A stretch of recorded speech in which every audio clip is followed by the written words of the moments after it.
Hola, soy Gerard, el profesor de Fundamentos Matemáticos de la UOC de la Academia Statistics. Antes de empezar el curso como tal, os quería comentar un par de aspectos sobre el funcionamiento del mismo. En primer término, os quería indicar el tipo de enseñanza que realizaremos. Será mediante vídeos grabados y mediante vídeos en directo.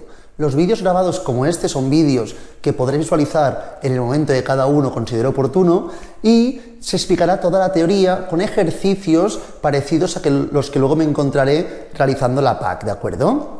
Y la clase en directo se acostumbra a realizar una semana o 2 semanas antes de la entrega de la PAC y sirve para resolver las PACs de últimos años, aquellos ejercicios más parecidos a los de este año, ¿de acuerdo? Más allá de los vídeos en directo y de los vídeos grabados, también os enviaremos un dossier. Este dossier os lo enviaremos a un grupo de WhatsApp que crearemos el día del inicio del curso. El día que se inicia el curso de Statistics, que estará el grupo de WhatsApp formado por los alumnos y por el profesor, os enviaremos un PDF con los apuntes de este año, con el temario que se entra en la PAC y con la PAC de este año y PACs de años anteriores, ¿de acuerdo? Para que podáis practicar y ver toda la información.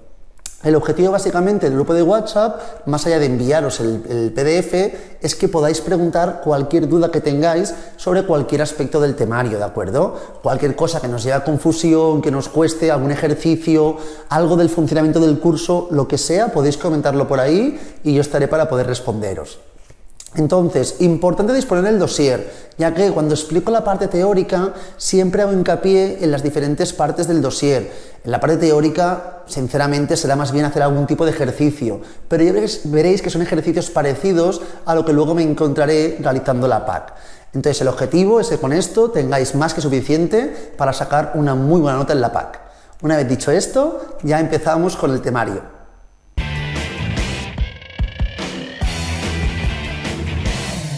Empezamos ya con el temario, que podemos ver aquí el espacio vectorial Rn. Importante, cuando hablamos de magnitudes numéricas, diferenciamos dos tipos, escalares, ¿de acuerdo?, de vectoriales. Las magnitudes numéricas escalares es cuando hablamos de un número en concreto, ¿de acuerdo?, un solo valor numérico.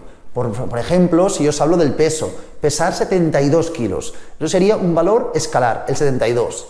Si hablo de magnitudes numéricas vectoriales, estamos hablando ya de un conjunto, ¿de acuerdo?, de más de un valor numérico.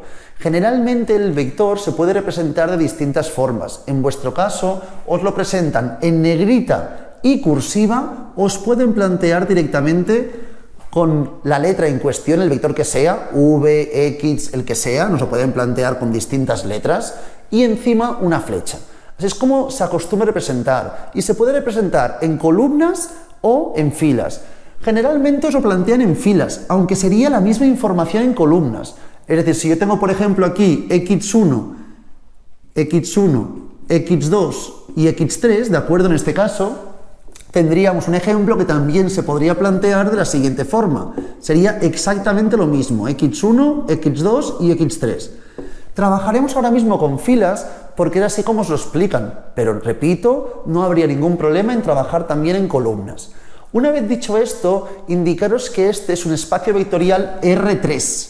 R3 porque está formado por 3 coordenadas, 3 componentes. Cada componente, cada coordenada será un número real. Nosotros estamos acostumbrados en trabajar con 2 coordenadas, las X y las Y. Pero sería R2, ¿de acuerdo? Y plantearíamos en este caso el vector que fuese, que sería un vector que estaría formado por V1 y V2 únicamente. Entonces, el número en el exponente de las R's nos indicará básicamente por cuántos números está formado nuestro vector, cuántas coordenadas tiene nuestro vector, ¿de acuerdo? Si os fijáis en la información que estamos estudiando, es importantísimo que todos los valores obtenidos sean valores numéricos propios de los números reales, todos ellos, ¿de acuerdo? Todos serán los componentes, las coordenadas, números reales.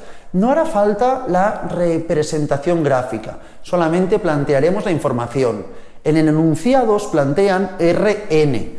N sería cuando tuviésemos n coordenadas, ¿de acuerdo? En ese caso tendríamos x1, x2 y tantas hasta el real enésimo, ¿de acuerdo? Tendríamos n componentes con cada uno de ellos siendo un número real, siendo cada uno de ellos una coordenada. Esto es un vector que, a diferencia de los escalares, tenemos más de un valor real, como aquí podemos observar. Si os fijáis, en la página 2 tenéis ejemplos visuales de R2 y R3.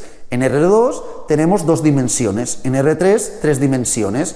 Entonces, en R2 los vectores están formados, si os fijáis todos ellos, por 2 componentes, 2 coordenadas, 2 y 3. Por ejemplo, ¿de acuerdo? Si os fijáis en el ejemplo de la izquierda, de la página 2, en la parte central, el ejemplo de la izquierda tenéis distintos vectores. Uno que pone 2, 3, 0, 0, menos 3, 1. Entonces, esto es la representación gráfica. En el de la derecha tenemos 3 componentes, X, Y y Z. De ahí que R3 tendrá 3 componentes, ¿de acuerdo? Básicamente. A partir de aquí, otro aspecto que a veces nos preguntan en el examen son las operaciones internas y externas. Muy importante, ¿qué entendemos por operación interna? La operación interna es aquella operación matemática que realizamos sobre un elemento de un grupo y que da como resultado otro elemento del mismo grupo. ¿De acuerdo? Cuando nos da como resultado otro elemento del mismo grupo. Es decir, por ejemplo, si yo sumo 2 números naturales, ¿qué voy a obtener? ¿Otro número natural? ¿O puede ser que no obtenga un número natural? Si yo estoy seguro que el hecho de sumar 2 números naturales comporta un número natural, entonces hablamos de una operación interna. Cuando hablo de números naturales, recordad, por favor, hablamos de números positivos enteros. Recordemos, números naturales, números positivos enteros. Números enteros son números enteros, sean positivos o negativos. Y números racionales es cualquier valor obtenido a partir de un cociente entre 2 valores enteros, ¿de acuerdo? Entonces, esa información corresponde a posibles preguntas de operaciones internas o externas. Interna es cuando, repito, la operación matemática nos aporta, conseguimos con ello un resultado con otro elemento del grupo. Pero en cambio, si yo os digo, si yo resto 2 números naturales, ¿también obtendré un número natural? No tiene por qué, ¿verdad? Pues yo puedo tener, por ejemplo, el 3 y el menos 5. Si yo resto 3 menos 5, ¿obtengo un número natural? Evidentemente no, porque números naturales son solo los enteros positivos. Por lo tanto, no sería una operación interna, una resta, una diferencia de números naturales. Por lo tanto, hablaríamos de operación externa. En cambio, si yo sumo 2 números naturales cualesquiera, siempre obtendré un número natural. Entonces, cuando cumple este requisito, hablamos de operación interna. Si no se cumplen los requisitos que hemos indicado de operación interna, hablaríamos de operación externa. Por ejemplo, si yo multiplico 2 números enteros, ¿obtendré siempre un número entero? Evidentemente sí. Si yo divido 2 números enteros, ¿obtendré siempre un número entero? Evidentemente no. Mirad, cualquier multiplicación, 3 por 5, 3 por menos 5, lo que queráis, cualquier multiplicación entre 2 números enteros me dará seguro un número entero, segurísimo. Pero una división de números enteros, 3 entre 5, no me dará siempre un número entero. Por lo tanto, si hablamos de multiplicación de números enteros, hablaríamos de una operación interna. Un cociente de números enteros, no hablaríamos de operación interna. Por lo tanto, operación externa, ¿de acuerdo? Esto se puede aplicar a cualquier tipo de números y cualquier ejemplo, pero que entendamos bien el concepto estudiado. Una vez esto, miramos operaciones con vectores. Habrá operaciones muy sencillas, otra un poco más compleja. Esto lo haremos relativamente rápido, porque creo que nadie tendrá muchas dificultades al realizar ese tipo de cálculos, ¿de acuerdo? En primer término, podemos realizar la suma de vectores. La suma de vectores, evidentemente, siempre que hacemos operaciones con sumas de vectores, es fundamental que los vectores pertenezcan al mismo espacio vectorial. Si hablamos de R3, que los dos sean de R3, no puede ser uno de R2 y uno de R3, no podría ocurrir eso, ¿de acuerdo? Del mismo espacio vectorial, Rn que sea, ¿de acuerdo? Entonces, si tenemos, por ejemplo, el vector X y el vector Y, ¿de acuerdo? Y el vector X está formado por X1, un componente, otro componente y otro componente. Si este caso sería un R3, ¿de acuerdo? Tendríamos 3 coordenadas. Si hablásemos de Rn, tendríamos hasta n coordenadas, ¿de acuerdo? N elementos o números racionales, reales, ¿de acuerdo? ¿Qué más tenemos de información, por favor? Tenemos también otro caso, que sería aquí, I sub 1, otro elemento y así progresivamente. Tendríamos los distintos elementos. En este caso, si quiero sumar los dos vectores, el vector X y el vector Y, únicamente consiste en sumar los distintos elementos que pertenecen al 1, al 2, al 3 y así progresivamente hasta el número enésimo. Es muy importante el hecho que os decía anteriormente que ambos estén en el mismo espacio vectorial, sea R3, R4 o en este caso Rn. Y el sumatorio sería tan sencillo como esto. X1 más Y1 sería el primer elemento, el segundo X2 más Y2. Y así progresivamente, hasta llegar al enésimo número, que sería xn más yn. Así es como plantearíamos la suma de vectores. ¿Me importa el cálculo? Sí, aunque es muy sencillo. Lo que me importa más son las propiedades de las sumas, ¿de acuerdo? Si os fijáis, primera propiedad es propiedad conmutativa. ¿Qué quiere decir propiedad conmutativa? Que es exactamente lo mismo sumar al vector x el vector y o al revés, al vector y le sumo el vector x, ¿de acuerdo? ¿Qué más tenemos, por favor? Que es asociativa.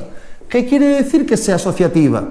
Que si tuviésemos, por favor, además del vector x y el y, el vector z, también con el mismo número de elementos o coordenadas, en ese caso plantearíamos o podríamos plantear la siguiente información. X más y, el vector x más el vector y, más el vector z, es lo mismo que plantear vector x más vector y más z, o poniendo distintos paréntesis. Es decir, el paréntesis no me va a influir según a qué dos vectores esté sumando, ¿de acuerdo? Lo podría plantear de distintas formas, planteando los posibles. En este caso nos quedaría como tercera opción vector x más el z, todo ello más el vector y, ¿de acuerdo? Tenemos la conmutativa y la asociativa. También tenemos el elemento neutro. Yo puedo, si tuviese en este caso otro vector que fuese el z, donde z sub 1 fuese igual a 0, z sub 2 fuese igual a 0, y todos los elementos fuesen 0 hasta llegar a z sub n también igual a 0, sería el elemento neutro. ¿Qué quiere decir en ese caso? Que el vector x más 0 evidentemente continuará obteniendo el vector x, ¿de acuerdo? Y luego tenemos el elemento simétrico y opuesto, ¿de acuerdo? Es decir, si yo trabajase con el vector que fuese negativo, es decir, vector x le resto o le sumo en negativo, ¿de acuerdo?, el vector x, entonces en ese caso obtendríamos que el valor obtenido sería 0. Para que lo veáis fácil, pongo un ejemplo de esta información de simétrico, ¿de acuerdo? Y opuesto, que sería lo siguiente. Mirad, si tengo R3, para hacerlo más sencillo, con 3 coordenadas o 3 componentes cada vector, 3 coordenadas o 3 componentes cada vector, tenemos que un vector, el vector x, es igual a 3, 5 y 2.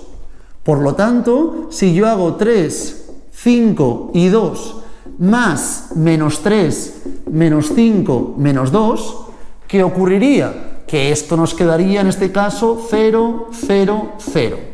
Así es como hablamos de esta propiedad. Una vez visto esto, por favor, vamos a mirar dos ejemplos muy sencillos de esta información. Miraremos en el ejemplo 1 el tercer punto, ¿de acuerdo? Que nos pone c más d. Miremos un segundo rápidamente esto, sabiendo que el vector c y el vector d ambos son del espacio vectorial R2, ya que están formados por dos componentes. El c en este caso es menos 3, menos 1, menos 3, menos 1.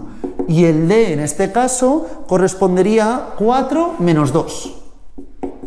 Entonces, para sumar ambos vectores, lo único que hacemos es sumar los distintos elementos, es decir, C más D, el vector C más el vector D, menos 3 más 4, en este caso 1, y menos 1 más menos 2, menos 3. Esto sería el nuevo vector del sumatorio de C más D. Tenéis aquí distintos para hacer. Vamos a hacer también el ejemplo 2, el C, pero es que es la misma información.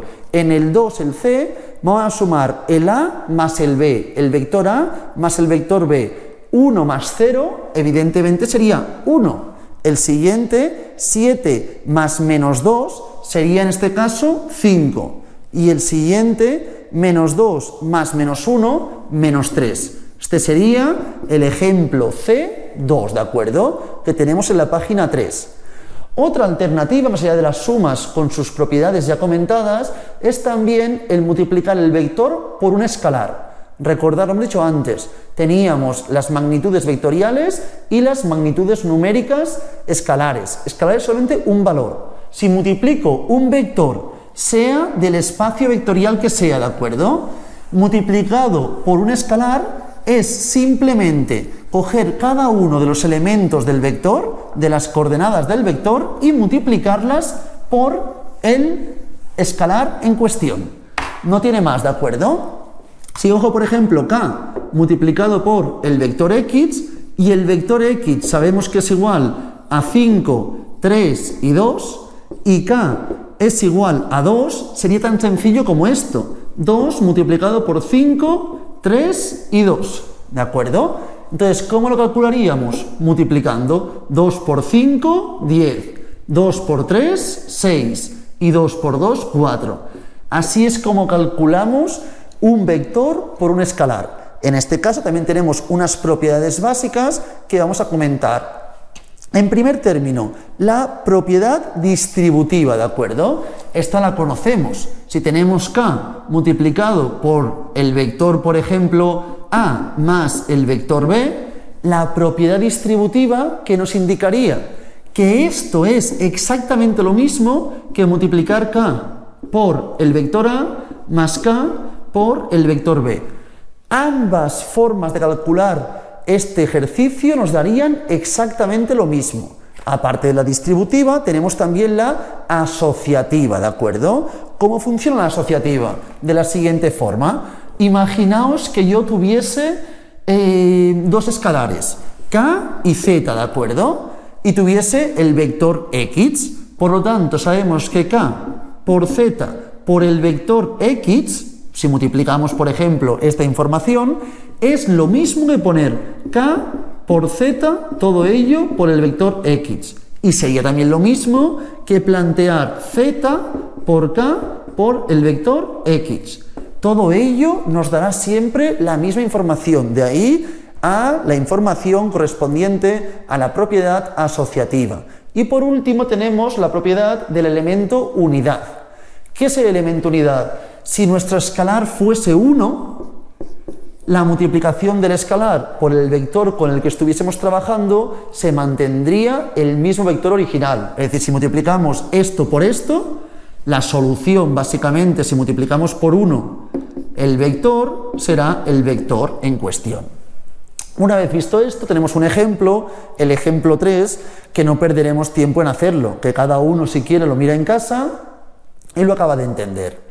Una vez visto esto, vamos ya a la siguiente parte, que es el producto interior, que también se puede denominar producto escalar o producto punto. Son todos sinónimos. ¿Esto qué es? Multiplicar dos vectores.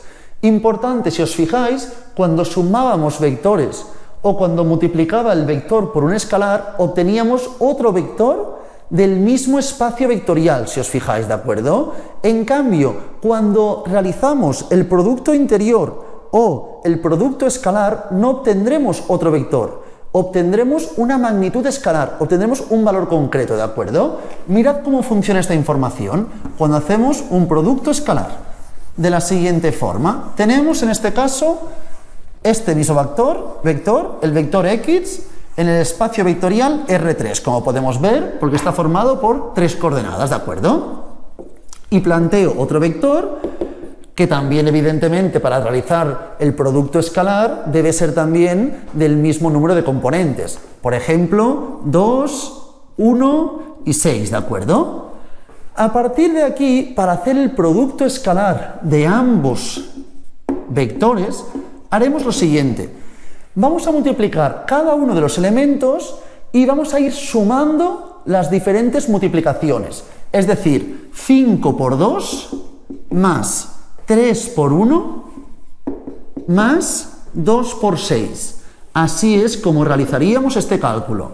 En este caso sería 10 más 3 más 12, ¿verdad? Por lo tanto, 25. En este caso, el producto escalar obtenido valdría 25. A partir de esta información importante, si el valor que obtuviésemos fuese 0, querría decir que ambos vectores son perpendiculares, ¿de acuerdo? Que son perpendiculares. Una vez dicho esto, vamos a mirar las propiedades del producto escalar. Las tenéis en la parte inferior de la página 3. Hay que rellenarlas, ¿de acuerdo? Conmutativa también. ¿Qué quiere decir? Que x por y me da exactamente lo mismo que el vector y por el vector x, ¿de acuerdo? ¿Qué más tenemos? Distributiva también, ¿de acuerdo? Que tenemos en este caso que a, por ejemplo, si planteamos a multiplicado por el vector x más el vector y, nos dará en este caso lo siguiente, nos dará el vector a por el vector x más el vector a por el vector y. Esta es la distributiva, ¿de acuerdo? Y luego también tenéis un tercer punto que vamos ahora mismo a comentar en este caso, que es que el producto escalar de un vector, ¿de acuerdo?, cuando lo multiplicamos por otro vector, será siempre un número real mayor o igual a 0, ¿de acuerdo? Mayor o igual a 0.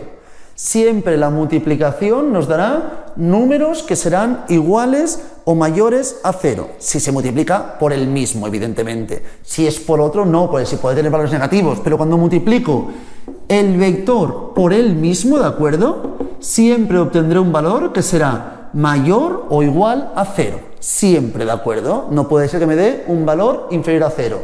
Si multiplicase por otro vector distinto, evidentemente sí. Si todos estos fuesen, por ejemplo, negativos, ya sería suficiente para que sí fuese negativo. Pero si estoy multiplicando por él mismo, me dará siempre un valor positivo o 0 si alguno de los dos tuviese ceros, ¿de acuerdo? Entonces, una vez visto esto, vamos por favor a la página 4 y miremos rápidamente el ejemplo 4. Quiero que hagamos en el ejemplo 4 el B, por favor, ¿de acuerdo? Os dejo nada, 2 minutos para hacer el ejemplo B, que resolveremos, y quiero que me digáis qué característica tiene esta multiplicación de vectores, por favor.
Resolvemos este ejemplo que, si os fijáis, pone menos 1 por 2, evidentemente menos 2, ¿verdad? Más el siguiente 1 por 0, que será 0, más el siguiente 1 por 2, que será 2. ¿Cuánto nos da esto? Evidentemente 0, ¿verdad? Al ser un valor que es 0, ¿qué quiere decir esta información? Que ambos vectores son perpendiculares, ¿de acuerdo?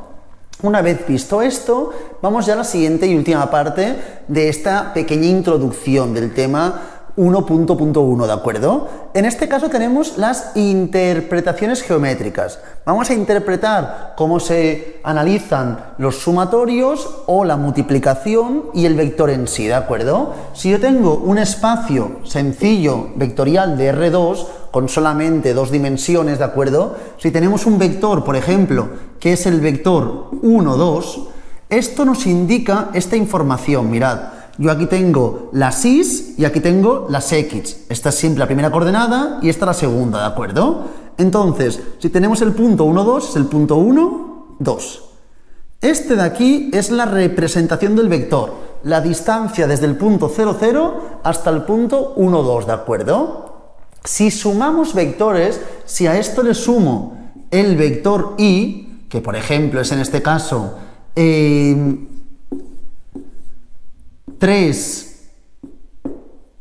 menos, bueno, 3 para hacerlo más sencillo, 3 y 2, ¿de acuerdo? Básicamente, en este caso, ¿qué ocurriría? Que de aquí sumaría 3 en el eje de las X, es decir, 2, 3 y 4. Para aquí pasaría este. Y para la parte superior sumaría 2, 1 y 2, es decir, a este vector le sumo este y me quedaría como este punto al vector que realmente estaría trabajando una vez sumase ambos vectores, ¿de acuerdo? Es la representación gráfica del sumatorio de dos vectores. Mucho más sencilla la multiplicación por un escalar. Si multiplico por un escalar, por ejemplo, 3 veces el 1, 2, ¿de acuerdo? Tendría 1 y 2, ¿de acuerdo? Aquí 1 y aquí el 2. Entonces, ¿qué hacemos? Multiplicamos esto 3 veces.